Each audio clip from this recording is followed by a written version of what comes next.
Assalamualaikum warahmatullahi wabarakatuh.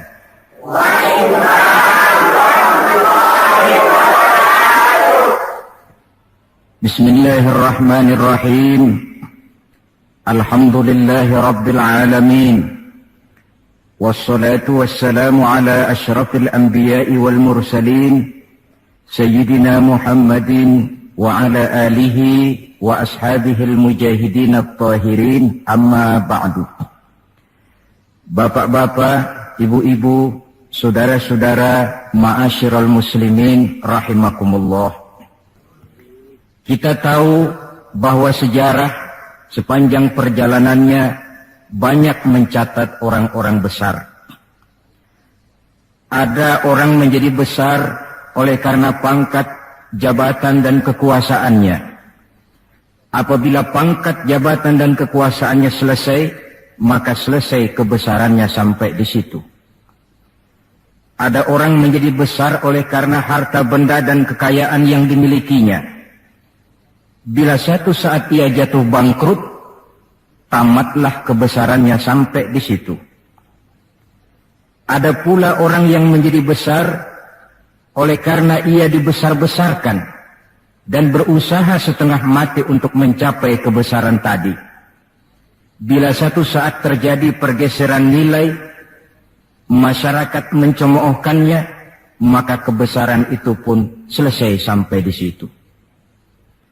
Adapun Rasul yang kita peringati maulidnya saat ini, beliau besar bukan lantaran pangkat, jabatan dan kekuasaan. Beliau besar tidak karena harta benda dan kekayaan. Pun beliau menjadi besar tidak karena dibesar-besarkan oleh umatnya. Beliau besar karena dibesarkan oleh Allah Subhanahu wa ta'ala. Satu kali orang sudah dibesarkan oleh Allah, bagaimanapun usaha orang lain untuk mengecilkannya, orang itu akan tetap menjadi besar. Tetapi satu kali orang dikecilkan oleh Allah, satu negara orang mau mengangkat dia, kalau memang dasarnya potongan nyungsep, tentu tidak akan naik ke atas juga. Jelas, Pak? Jelas? Apaan? Pokoknya jelas. Tidak ada seorang penulis pun, baik ia dalam Islam maupun dari luar Islam, jikalau mau bicara dengan jujur, yang tidak mengagumi kebesaran pribadi dan martabat Rasulullah sallallahu alaihi wasallam. Dalam satu kalimat yang indah, Imam Busairi di dalam qasidah burdahnya menjelaskan kepribadian beliau dengan untayan kata, kal badri fi syarafin wa zahri fi tarafin wal bahri fi karamin wa dahri fi himamin. Rasulullah itu, kata beliau, tinggi martabat bagai rembulan, tabah dan ulet laksana masa, dermawan bak samudra luas biru membentang, tabah dan ulet laksana masa. Itu sebabnya beliau oleh Allah dijadikan figur, dijadikan model dan pola sebagai contoh bagi kehidupan umat Islam. Sehingga di dalam Al-Quran Allah menyatakan, laqad kana lakum fi rasulillahi uswatun hasanah. Sungguh telah ada bagi kamu pada diri Rasulullah itu contoh teladan yang sangat baik. Timbul pertanyaan, mengapa Rasul menjadi contoh buat kita? Pertama, beliau menjadi contoh buat kita karena beliau manusia, hidup dan berjuang secara manusiawi. Kalau manusia disuruh mencontoh manusia, tentu wajar. Yang tidak wajar kalau manusia disuruh mencontoh jin atau malaikat. Maka dalam ayat Quran Allah menyatakan, laqad ja'akum rasulun min anfusikum. Sungguh telah datang kepadamu seorang rasul, yang rasul itu berasal dari jenis kamu manusia. Saudara-saudara, kalau rasul yang diutus Allah itu jin atau malaikat, kemudian berhasil di dalam tugasnya, barangkali kita tidak perlu kagum. Datang rasul ke dunia ini, rasulnya jin. Saya yakin satu dunia mungkin orang beriman semua. Tetapi bukan karena ikhlas dan yakin, mungkin karena ngeri sama Rasulnya. Bayangkan kalau Rasul Jin dia turun ke alam ini dengan segala macam tingkah polanya, mungkin orang sedunia akan menjadi beriman. Yang kedua, Rasul menjadi contoh di dalam kehidupan kita karena pribadi beliau lengkap. Artinya, jikalau kita kebetulan seorang pemimpin, beliau juga pemimpin. Jikalau kita seorang jenderal, beliau memimpin tentara di medan perang. Jikalau kita seorang kepala rumah tangga, beliau punya anak dan istri. Jikalau kita seorang guru, beliau mengajar jamaah di masjid. Jikalau kita seorang pedagang, beliau pun pedagang yang jujur. Jikalau kita seorang mubalik, beliau juga berdakwah menyampaikan Islam kepada manusia. Di dalam keseluruhannya itu tercemin uswatun hasanah, contoh teladan yang sangat baik. Maka kehabisan alasan seorang muslim yang tidak mencontoh pribadi beliau. Oleh sebab itu ironi dan sangat kita sayangkan jikalau seorang muslim tahu betul sejarah kehidupan Benito Mussolini, dia hafal sejarahnya Adolf Hitler, dia tahu sejarahnya Napoleon Bonaparte, dia hafal benar ajarannya Karl Marx, tapi dia buta terhadap hidup dan kehidupan Rasulullah sallallahu alaihi wasallam. Saudara hadirin yang berbahagia, yang akan kita bicarakan pada kesempatan ini, bagaimana cinta Rasul kepada umatnya dan bagaimana sewajarnya cinta kita umatnya kepada beliau. Bahwa Rasul yang kita peringati maulidnya saat ini cinta betul kepada kita umatnya, dapat saya kemukakan beberapa data. Dari sini nanti kita introspeksi. Kalau tahulah kita begitu besar cinta Rasul kepada kita, apa tidak wajar kita juga cinta kepada beliau? Kalau logika ini sudah diterima, pembicaraan pun kita lanjutkan kepada bagaimana sih sebenarnya cinta kepada Rasul itu. Bukti pertama bahwa beliau cinta kepada kita. Saudara-saudara, menurut ukuran zaman sekarang, Rasulullah itu pan hidupnya miskin. Malahan ada satu doa yang sering beliau baca. Ini kalau doa ini saya kasih saudara-saudara, kira-kira mau diamalin kan? Kalau saya terus terang belum mau. Doanya begini, dan ini sering Rasul baca. Allahumma ahyini miskinan, wa tawaffani miskinan, wa hasyirni yaumal qiyamah fi zumratil masakin.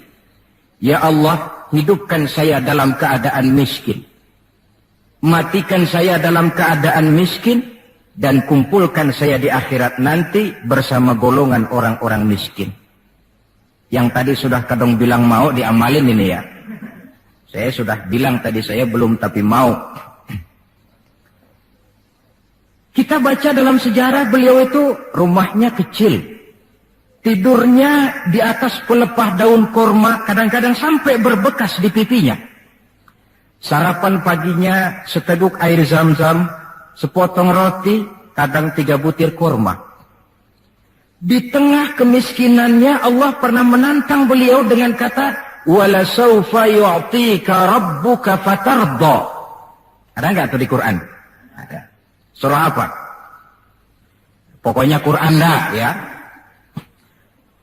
Wala sawfa yu'tika rabbuka fatarda. Allah akan memberikan kepadamu wahai Muhammad apa saja yang menyenangkan hatimu. Apa yang kamu mau, ngomong saja Allah berikan. Jikalau engkau Muhammad kepengen kekuasaan yang luas, kami angkat kau menjadi raja di raja. Menjadi king of king, istilah kerennya. Jikalau kamu kepengen kaya Muhammad, itu Jabal Uhud sanggup menjadi bukit emas. Sehingga itu di dalam Barzanji diceritakan, warawadathu jibalu bi an takuna lahu zahaban fa'aba. Jabal Uhud menawarkan diri menjadi bukit emas, tetapi Nabi menolak. Jikalau engkau wahai Muhammad kepingin wanita cantik, bilang saja anak siapa. Ditawarkan semacam ini, beliau menjawab, idzan ya Rabb, La arda wa wahidun min ummati finnar. Kalau memang demikian ya Allah, apapun saja yang diberikan kepada saya, berikanlah saya kekuasaan yang luas, berikan saya emas sebesar Jabal Uhud, berikan saya kekayaan yang tak ternilai sekalipun, seluruhnya tidak akan sanggup menyenangkan hati saya selama saya dengar masih ada satu saja umat saya yang masuk ke dalam neraka. Ternyata di tengah kemiskinannya, tawaran harta tidak menggiurkan beliau. Tawaran kekuasaan tidak menggiurkan beliau. Yang difikirkan siang malam adalah keselamatan kita umatnya ini. Cuma kadang-kadang kita umatnya yang dipikirin ini seperti pepatah, ada itu pepatah Prancis, balung-balung langka dagingnya, ditulung-tulung langka elinge. Ya, saudara tentu tahu artinya itu, tidak usah saya terjemahkan. Bukti pertama. Bukti yang kedua, ketika turun perintah hijrah, ketika itu posisi umat Islam di Mekah sudah sangat terpepet. Sebagian sahabat sudah mengusulkan kita hijrah saja ya Rasul. Kata Rasul, sabar mas. Hijrah sih hijrah, tapi ini komando belum turun. Sebab kita tahu kebijaksanaan apapun yang beliau ambil tentu menunggu wahyu. Wa ma yantiqu 'anil hawa in huwa illa wahyu yuha.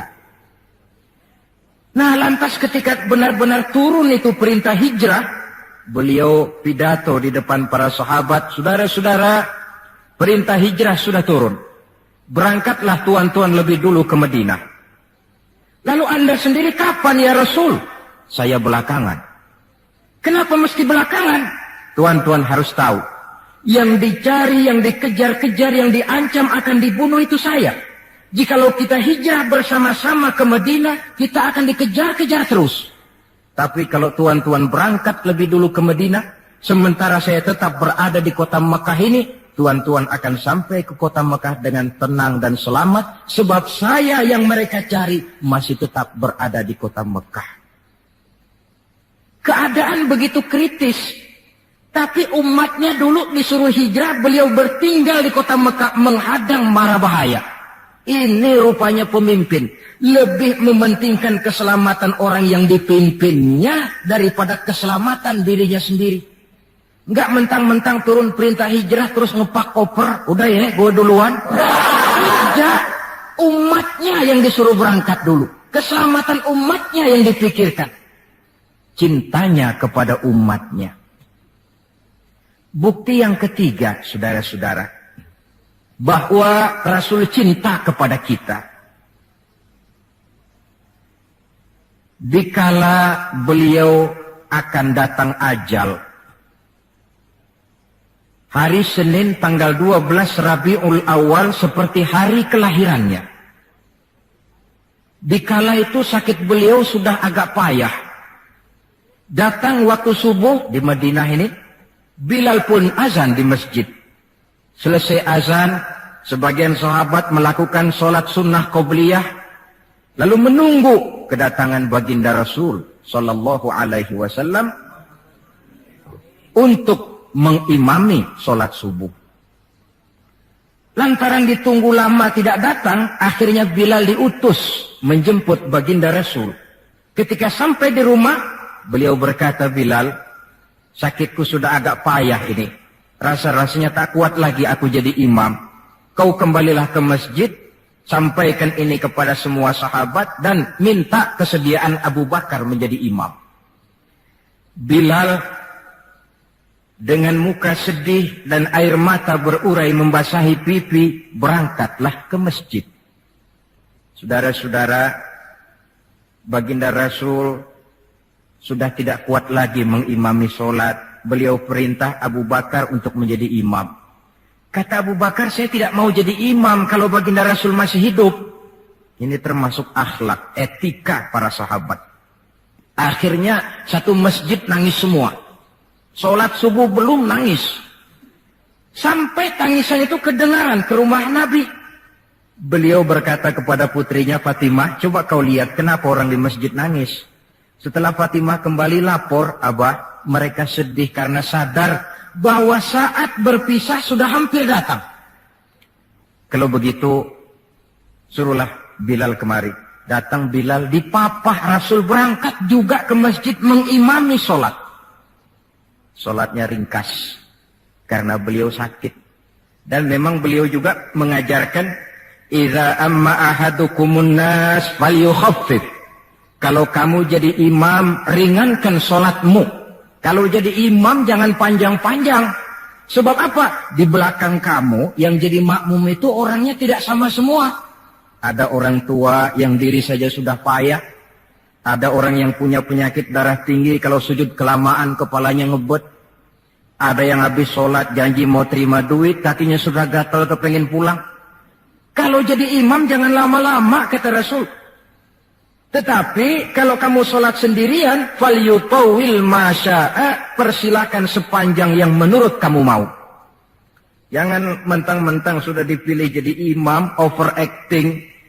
Jadi imam sholat isya, rakaat pertama selesai Fatihah, surah Baqarah. Rakaat kedua selesai Fatihah, surah Yasin. Namanya makmum, tidak punya alternatif, tidak punya pilihan, ikut sih ikut. Tapi kan hatinya kan ngedumel. Paling sekali ini doang dah gua sembahyang di sini. Besok nggak bakalan gue balik lagi. Kenapa? Imam nggak tahu diri. Jadi bahasa lain, kalau dalam bahasa sosial ini, imam harus ngerti aspirasi makmum. Pemimpin mesti tahu kehendak orang yang dipimpinnya. Kalau tidak, yang akan timbul pasti partisipasi semu. Yang saya khawatir, kalau makmum dipaksa mengikuti maunya imam, yang akan makin subur ialah timbulnya mental-mental munafik. Manis jika berhadapan, balik belakang lain bicara. Pandai bermain minyak di atas air, tapi pada gilirannya menggunting dalam lipatan, menjegal kawan seiring. Sopannya kayak belangkon, depan rata, belakang ngepelin. Tentu kan tidak enak timbul partisipasi yang semacam ini. Selesai sholat, baginda Rasul bangun, lalu pidato singkat di depan para sahabat. Saudara-saudara, rasa-rasanya saat berpisah sudah akan datang. Lama kita bergaul, tentu sedikit banyak terjadi kesalahan yang saya lakukan. Maka barang siapa yang pernah saya pukul tanpa saya sengaja, balaslah sekarang. Barang siapa yang hartanya pernah saya ambil tanpa alasan yang hak, silahkan dia tuntut dari saya. Mana ada pemimpin menjelang wafat ini minta dipukul oleh umatnya. Hening suasana, sahabat terfekur semua, berurai air mata. Di dalam keheningan yang demikian rupa, tiba-tiba seorang sahabat bangkit. Saya ya Rasul. Ada apa? Sahabat itu namanya Sawad. Sesuai dengan namanya, orangnya rada hitam. Ya Rasul, dalam satu peperangan, Tuan mau mecut onta. Tuan sih mungkin nggak lihat bahwa saya di belakang onta itu. Saya kena pecut.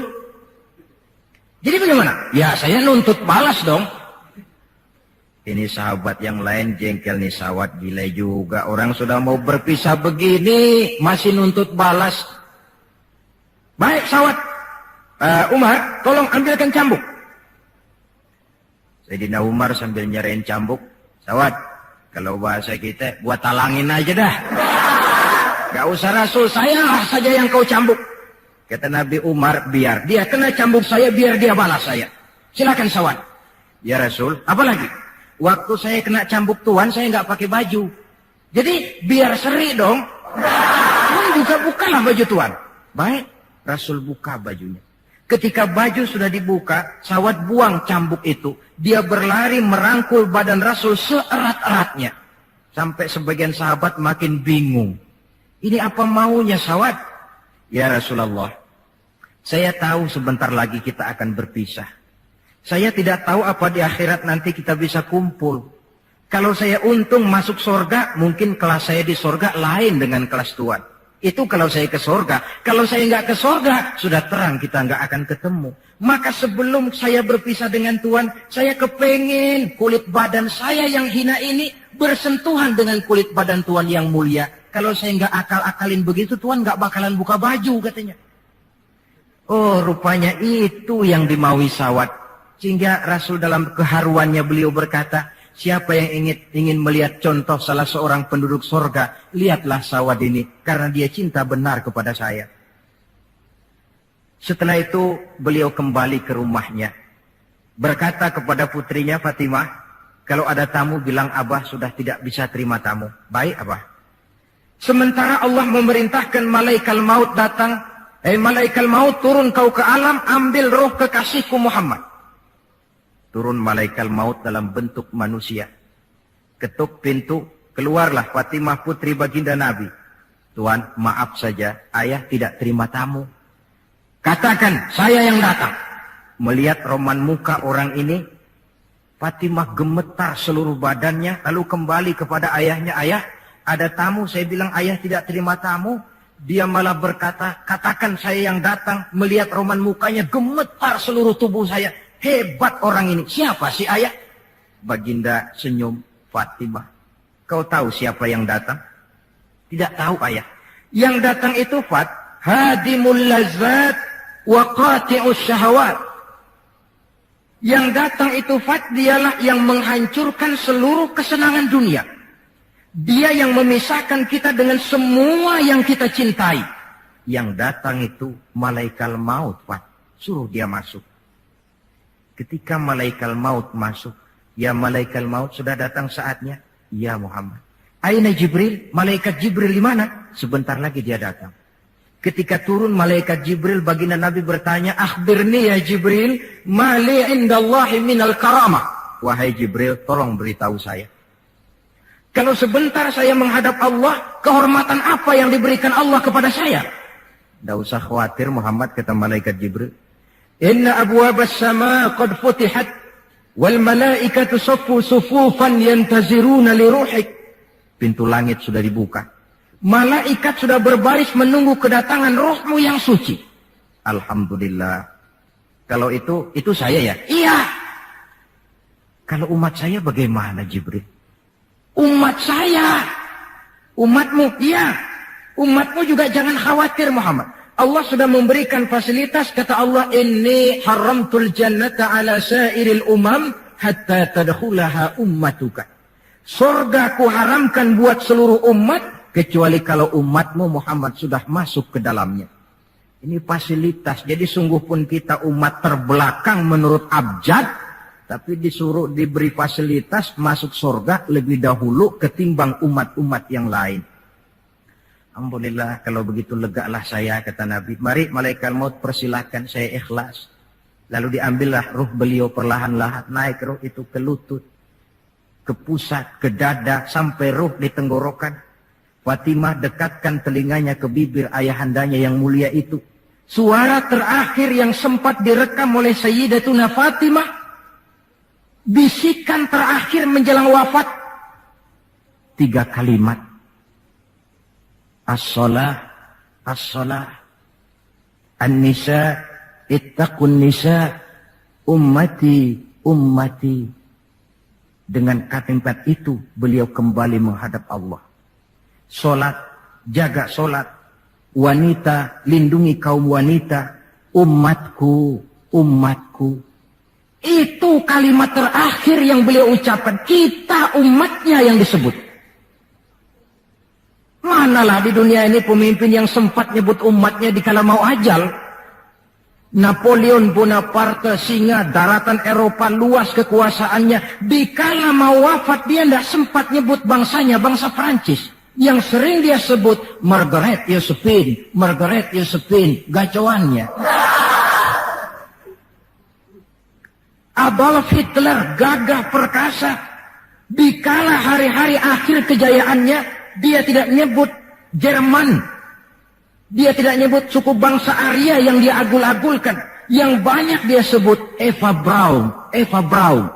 Sebagaimana Julius Caesar pun menyebut Cleopatra. Adapun baginda Rasul di akhir hayatnya tidak beliau nyebut bangsa Arab.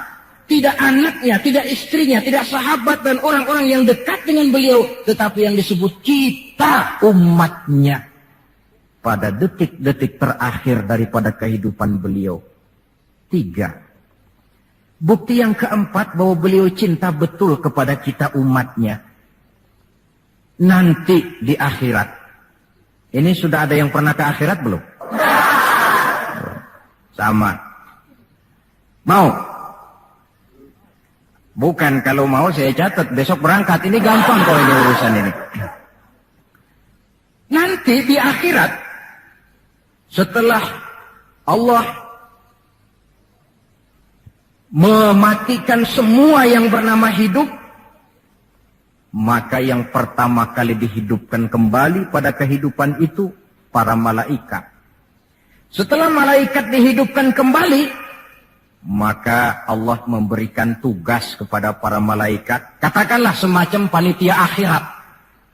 Nah, Malik, siapkan itu neraka. Aku akan bakar itu bajingan-bajingan tengik, koruptor-koruptor, mereka yang ketika di dunia tidak mau sujud, mereka yang jauh dari majelis taklim, mereka yang benci kepada ulama. Kau Ridwan, siapkan surga. Aku akan balas hamba-hambaku yang ketika di dunia mereka rajin sujud, dekat dengan ulama, menyintai majelis taklim, gemar berbuat kebajikan. Kamu, Jibril dan Mikail berangkat ke surga, ambil kendaraan yang bernama Buraq, bawa pakaian kebesaran, turun ke alam, cari di mana kubur kekasihku Muhammad, bawa dia ke surga. Turunlah malaikat Jibril dan Mikail. Ketika itu alam sudah rata. Malaikat Jibril berdoa, ya Allah, saya mohon pertolonganmu agar bumi yang menyimpan tubuh suci Muhammad terbuka hendaknya. Terbuka kubur Nabi. Beliau bangkit dari kubur mengusap-usap mata seperti orang bangun tidur. Tengok kanan, malaikat Jibril. Tengok kiri, malaikat Mikail. Lalu beliau bertanya, ayu yaumin hadha ya Jibril? Ini hari apa ya Jibril? Kata malaikat Jibril, ya Muhammad, hadha ma wa'adar rahman. Inilah hari yang dijanjikan Allah. Ini hari kiamat Muhammad. Kiamat. Ya Jibril, jikalau ini memang hari kiamat, aina tarabta ummati?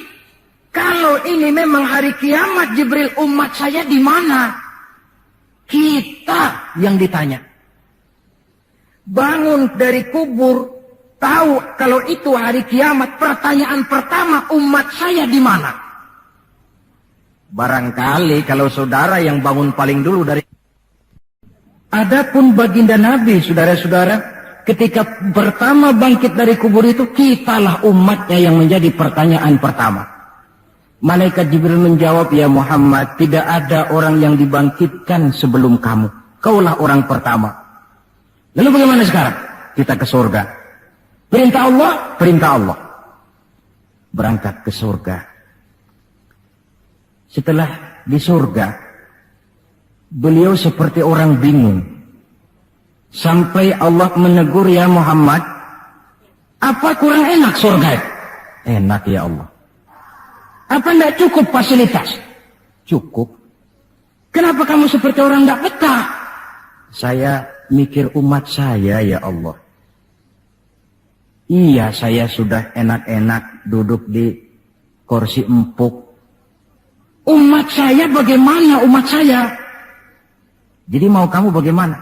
Saya minta izin ya Allah, mau keluar dulu, mau tengok saya punya umat. Sudah di surga permisi keluar mau tengokin umatnya. Dikala kita umatnya lewat di atas sirat, beliau angkat kedua tangan seraya berdoa, Allahumma sallim sallim. Ya Allah, selamatkan umatku yang sedang lewat di atas sirat, selamatkan ya Allah. Dari dunia sampai akhirat beliau cinta kepada kita. Dari dunia sampai akhirat beliau bela kita. Betapa pemimpin semacam ini tidak kita cintai. Masalahnya sekarang, kalau kita sudah sependapat bahwa kita juga cinta kepada Rasul, apa sih artinya cinta kepada Rasul itu? Hadirin, pertama, man ahabba syai'an aktsara min dzikrihi. Siapa yang cinta sesuatu, dia tentu banyak menyebut yang dia cintai. Ini tandanya orang cinta, banyak nyebutin. Kalau saudara cinta kepada harta, tentu kalau ngobrol yang banyak saudara sebutin harta. Kalau saudara lagi ngobek tanah, seneng cinta sama tanah, asal ngobrol di warung mesti tanah yang dimeterin. Walaupun tanah orang. Kalau saudara kebetulan sedang jatuh cinta kepada seorang perempuan, bahkan dalam tidur pun kebawa-bawa namanya saudara sebut. Orang yang cinta sesuatu, dia banyak menyebut yang dia cintai. Cinta kepada Nabi, banyak menyebut Nabi. Menyebut Nabi apa lalu? Muhammad. Tentu bukan. Sebab kita tahu dalam kehidupan sehari-hari saja kita punya tata krama. Gubernur lewat, tentu tidak berani kita secara langsung menyebut namanya. Mesti kita berkata, itu ada Bapak Gubernur lewat. Kita sebutlah predikatnya. Itu ada Bapak Menteri lewat. Itu kepada pejabat. Antara pula kepada seorang junjungan alam. Banyak menyebut Nabi artinya banyak membaca sholawat kepada beliau. Sekurang-kurangnya Allahumma sholli ala Sayyidina Muhammad wa ala ali Sayyidina Muhammad. Satu. Yang kedua, orang yang cinta kepada sesuatu biasanya menjaga, memelihara warisannya. Kita punya orang tua meninggal dunia, ada warisannya, tentu kita jaga sebaik-baiknya. Sudahlah nggak bisa nambahin, sekurang-kurangnya nggak jualin melulu. Jikalau Rasul meninggalkan kita, jelas beliau tidak meninggalkan harta. Beliau tidak meninggalkan kebun, pabrik, tanah dan sebagainya. Tapi beliau meninggalkan warisan kepada kita untuk kita jaga, kita pelihara bersama. Apa yang warisan yang beliau tinggalkan? Prinsipnya 3. Yang kedua terdapat dalam hadis, taraktu fikum amrain lan tadillu ma in tamassaktum bihima abada, kitab Allah wa sunnata rasulih.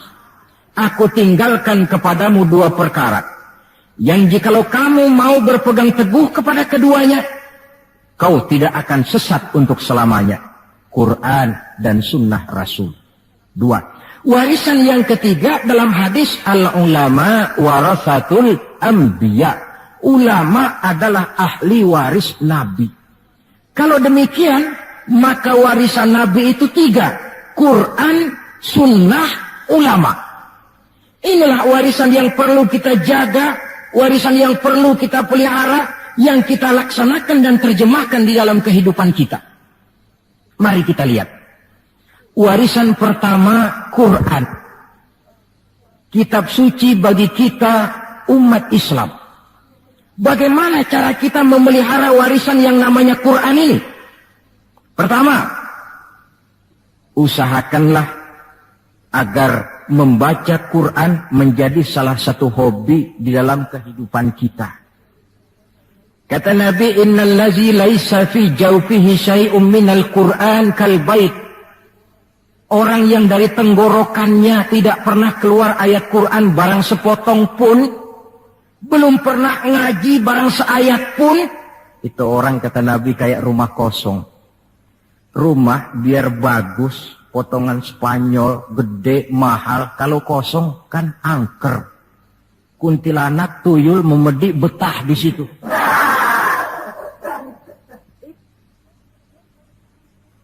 Dan oleh karena Quran ini produk Allah, dibaca dalam segala keadaan pantas. Di gubuk reot di pinggir kali ada orang baca Quran, pantas. Di rumah mewah ada yang baca Quran, cocok.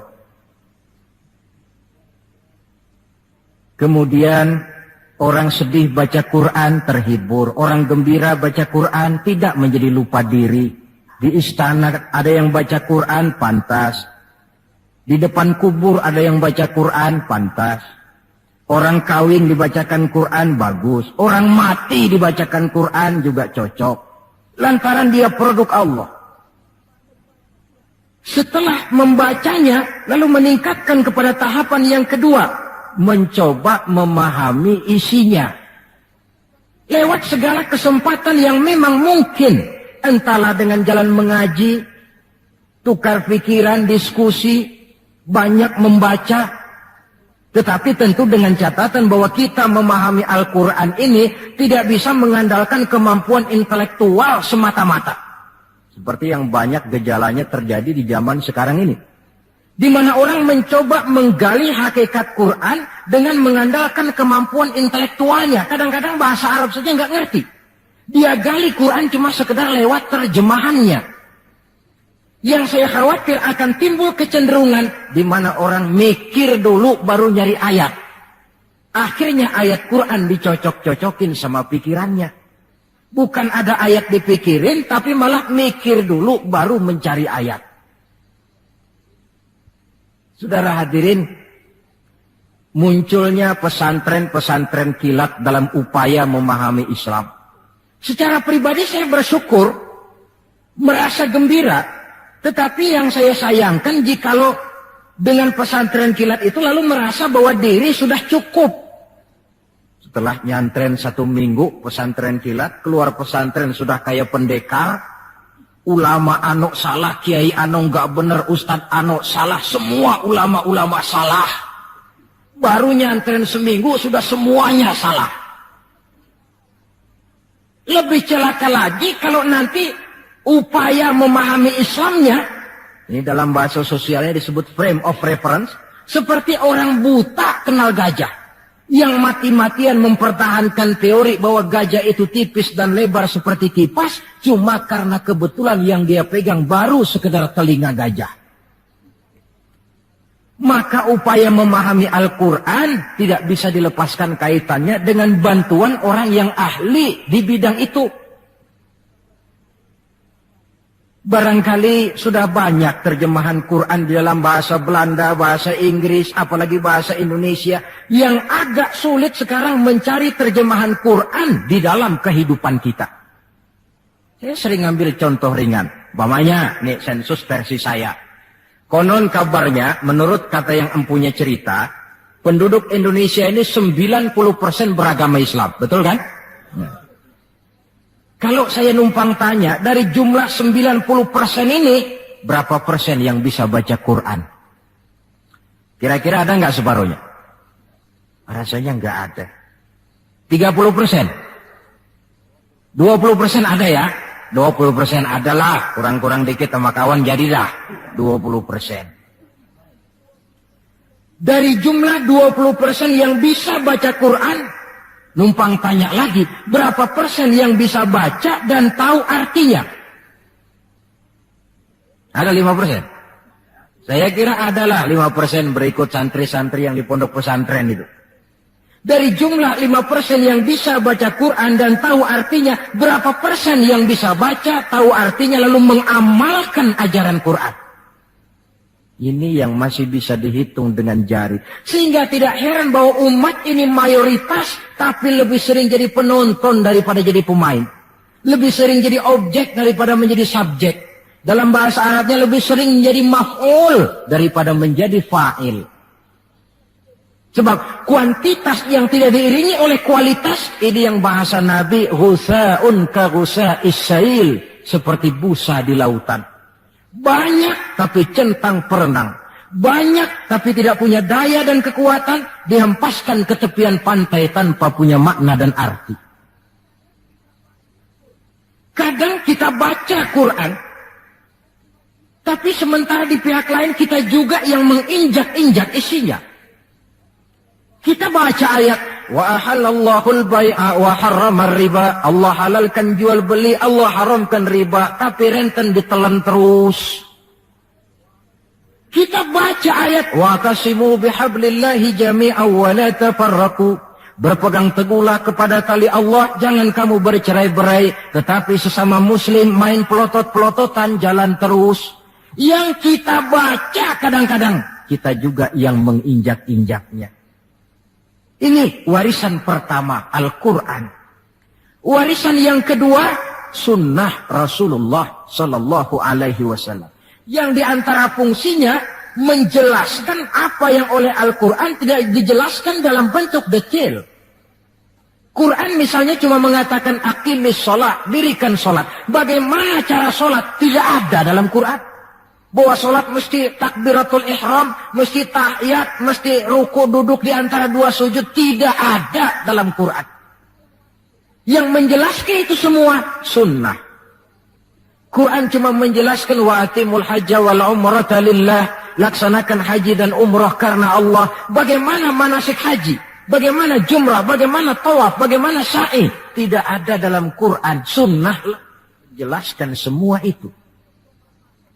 Nah, untuk memahami Quran dan sunnah, jalan apa yang kita tempuh? Jalan melalui warisan yang ketiga, yaitu para ulama. Diakui atau tidak, kita hutang jasa kepada para ulama. Yang dengan tekun, dari musola ke musola, dari pesantren ke pesantren, dari pengajian ke pengajian, membimbing, menjaga dan memelihara umat ini. Mereka tidak digaji, mereka pun tidak mendapat beras, hidup pun kadang-kadang miskin. Tapi lantaran panggilan moral menjaga, memelihara, membentengi akidah umat ini. Bersyukur kita bangsa Indonesia punya ulama dan punya umara. Kedua-duanya penting, kedua-duanya berjasa, kedua-duanya membangun. Tidak ada yang satu lebih penting dari yang lain. Cuma bidang pembangunannya saja yang lain-lain. Orang kadang-kadang usil, Pan. Apaan ulama katanya, kerjanya ngomong doang.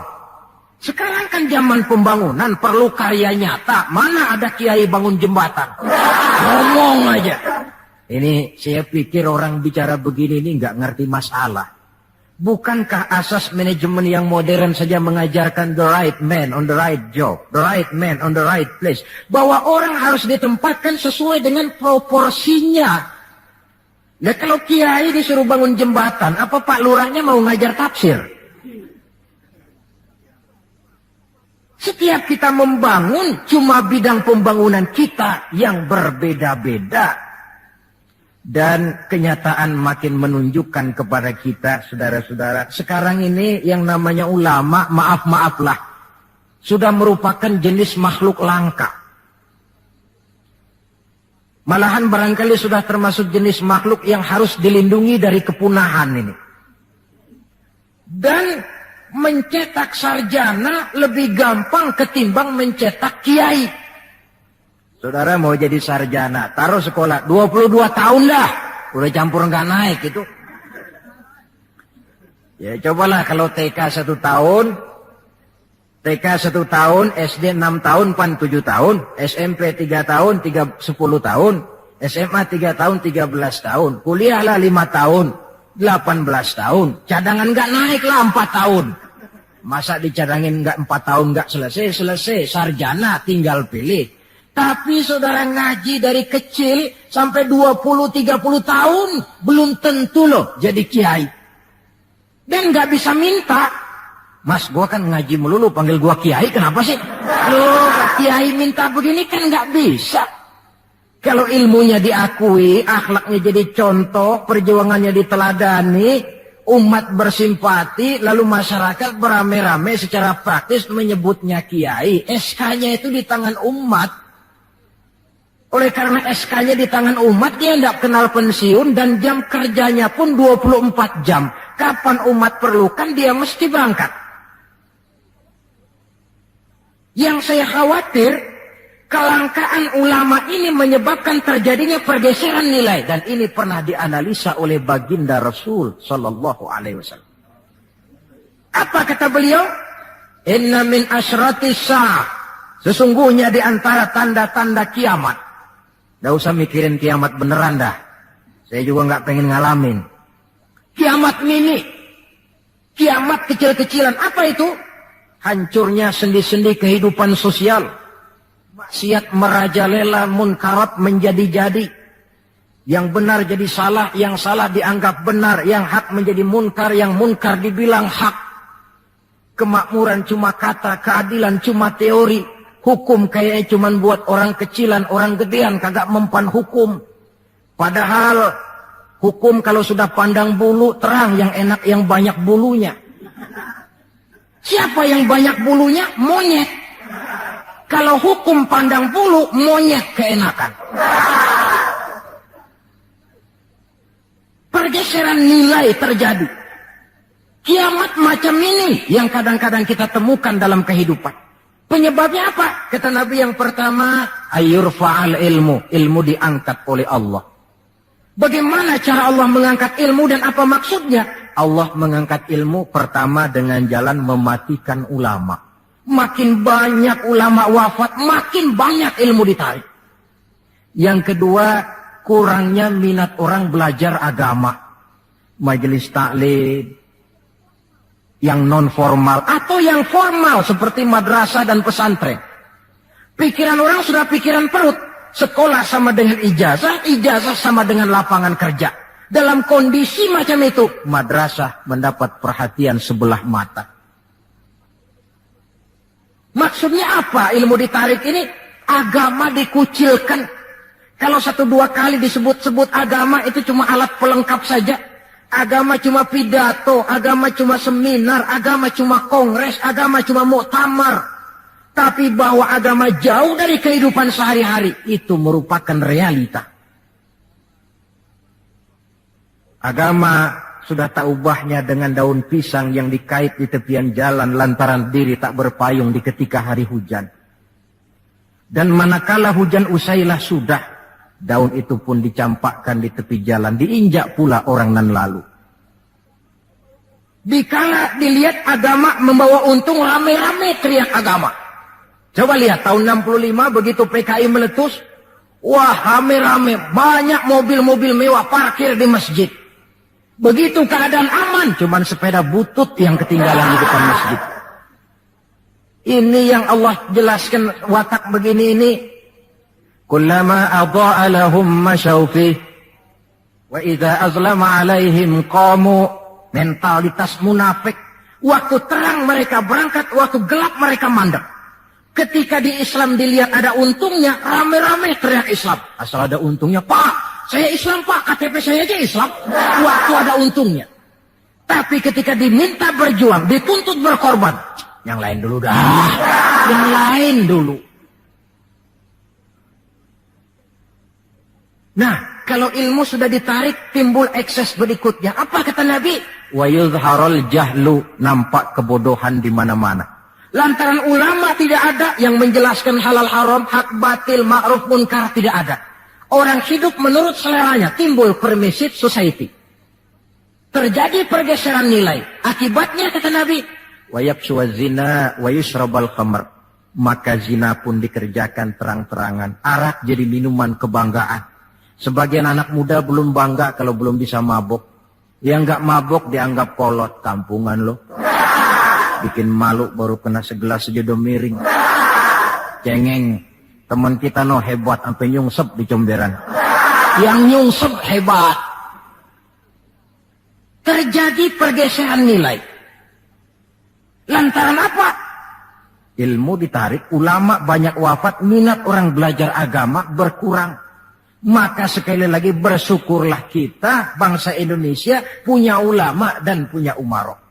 3 warisan Nabi yang perlu kita pelihara jikalau kita cinta kepada beliau.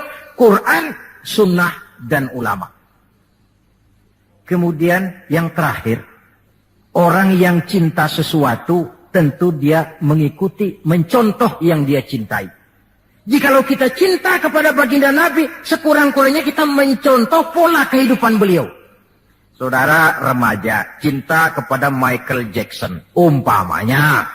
Tentu lalu timbul gairah nyontoh. Ini Michael Jackson bajunya potongannya bagaimana? Bikin. Kacamatanya model bagaimana? Beli. Rambutnya bagaimana? Oh sebelah cukur sebelah enggak. Bikin.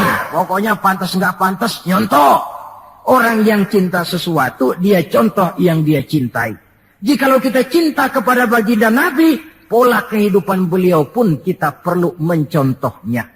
Apa yang terpenting dalam kehidupan ini untuk kita jadikan contoh? 2 hal saja. Pertama akhlak dan yang kedua ibadah. Kita tahu akhlak beliau bukan cuma manusia, Allah yang puji. Wa innaka la'ala khuluqin azim. Engkau wahai Muhammad benar-benar berada di atas budi pekerti yang sangat luhur. Kalau Allah saja sudah memuji, apalah artinya pujian kita manusia ini? Allah saja memuji beliau, apalah artinya pujian kita ini? Tidak cuma teman, lawan pun mengagumi ketinggian akhlaknya. Kalau orang berakhlak kepada teman barangkali masih wajar. Tapi berakhlak kepada musuh, ini yang tidak semua orang bisa. Pernah selesai sholat zuhur, beliau tidur di bawah pohon korma. Datang orang kafir namanya Daksur menghunus pedang. Muhammad, kemarin banyak temanmu, boleh jadi kau bertingkah. Sekarang kau sendiri, kalau saya tebas batang lehermu, siapa yang akan tolong kamu? Dengan tenang beliau menjawab, Allah yang akan menolong saya. Kalimat Allah, kalau diucapkan oleh orang yang jiwanya bersih, pengaruhnya lain. Daksur gemetar seluruh badannya mendengar kalimat Allah.